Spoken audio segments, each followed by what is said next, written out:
Hello students.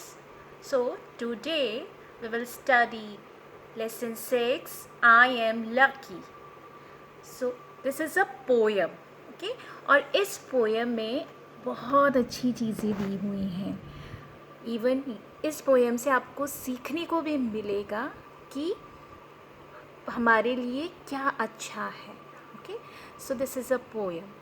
If I were a butterfly I would be thankful for my wings. अगर मैं एक तितली होती तो मैं बहुत शुक्रगुजार होती भगवान के लिए या जिसके लिए भी, जो भी होते हैं, इंसान है, जानवर है, हर एक को यहाँ पे डिस्क्राइब किया है. तो तितली बोल रही है, मतलब वो जो इंसान जिसने ये पोएम लिखी है वो ये कहना चाह रहा है कि मैं अगर बटरफ्लाई होता तो मैं बहुत थैंकफुल होता कि मेरे पास विंग्स हैं, क्योंकि मैं उड़ सकता हूँ. आप तो नहीं उड़ सकते, पर तितली उड़ सकती है. If I were a manna in a tree, I would be thankful that I could sing. और अगर मैं एक मैना हूँ जो कि ट्री पे बैठी है, तो I would be thankful that I could sing. मैं उसके लिए भी धन्यवाद करूँगी कि मैं गाना गा सकती हूँ. मैना बहुत अच्छा गाना गाती है. ठीक है, मैना की आवाज़ बहुत अच्छी होती है, तो उसको बोला जाता है कि बहुत सुरीला गाती है. If I were a fish in the sea, I would be thankful. अगर मैं एक मछली होती सी में, मतलब समुद्र में, तो भी मैं बहुत ही थैंकफुल यानी कि भगवान को धन्यवाद बोलती. क्यों? क्योंकि that I can wrinkle and giggle with glee. So this is 3 unfamiliar words are here. Wriggle का मतलब होता है टेढ़े मेढ़े घूमना, या छटपटाने के लिए भी हम यूज़ कर सकते हैं. Okay, so twist and turn with a quick writhing movements. And giggle का मीनिंग होता है laugh lightly in a nervous और अ सिली मैनर, यानी कि ही करके जो हंसते हैं या सिली तरीके से जो हंसते हैं. एंड ग्ली का मीनिंग है उल्लास या आनंद या प्रसन्नता, कुछ भी खुश होके, जब हम खुश होते हैं तो उसके लिए ग्ली वर्ड यूज़ करते हैं. ओके, ग्रेट डिलाइट इंग्लिश में मीनिंग होगा. सो that I can Regal and giggle with a Glee, यानी कि मैं छटपटा सकती हूँ, टेढ़ा मेढ़ा घूम सकती हूँ, ही करके हंस सकती हूँ खुश होके. तो यहाँ पे फ़िश को भी आप देखोगे कि ऐसे ऐसे टेढ़ी मेढ़ी होती है और हैप्पी होती रहती है, तो उसके लिए भी वो थैंकफुल है. सो I just think I am lucky to be me, not you, but me. तो ये सोचने वाली बात है कि हम बहुत लकी, मतलब खुशकिस्मत हैं कि मैं हूँ, तुम नहीं हो. ठीक है, सिर्फ मैं हूँ. हाँ, तो कभी भी हमें रिग्रेट, यानी कि कभी भी हमें ये नहीं सोचना चाहिए, ये सोचकर उदास नहीं होना चाहिए कि किसी और को देख के कि मेरे पास वो चीज़ क्यों नहीं है. क्योंकि मैं हूँ, भगवान ने जो मुझे बनाया है वो मैं हूँ और बहुत अच्छा हूँ. दूसरों को देख के उदास होना, रिग्रेट करना, ये हमारे लिए अच्छा नहीं है. इवन रोज़ हमें भगवान को मॉर्निंग में उठ के बोलना चाहिए और सोने से पहले कि आपने जो मुझे बनाया है, मैं उसके लिए आपके लिए थैंकफुल हूँ, भगवान को धन्यवाद करना चाहता हूँ. तो आप लाइफ में बहुत अच्छा कर सकते हैं.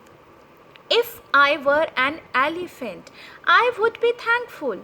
अगर मैं एलिफेंट भी हूँ तो उसके लिए भी मैं भगवान को धन्यवाद करना चाहता हूँ या चाहती हूँ. दैट आई कैन रेज मतलब उठाना. ठीक है, उठाना या बढ़ाना. रेज योर वॉइस मतलब आवाज़ बढ़ा के बोलो, ऐसे बोलते हैं ना हम. या रेज योर हैंड, तो हैंड उठाओ.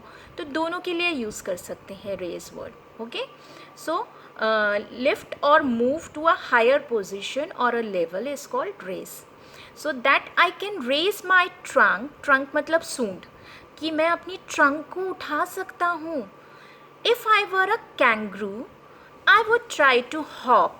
और अगर मैं कैंगरू हूँ तो मैं हॉप कर सकता हूँ. हॉप करना मतलब कि ऐसे ऐसे जैसे जंप करते हैं ना, यूँ जंप जंप कैंगरू ऐसे ही करता है ना, तो उसको हॉप बोलते हैं.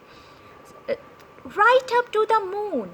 So if I were a kangaroo, I would try to hop right up to the moon. मैं हॉप करके मून तक पहुंच जाऊंगा. ऐसा कैंगरू को भी लगता होगा ना, तो वो ऐसा फील कर रहा है, जो पोएट है वो बताना चाह रहा है.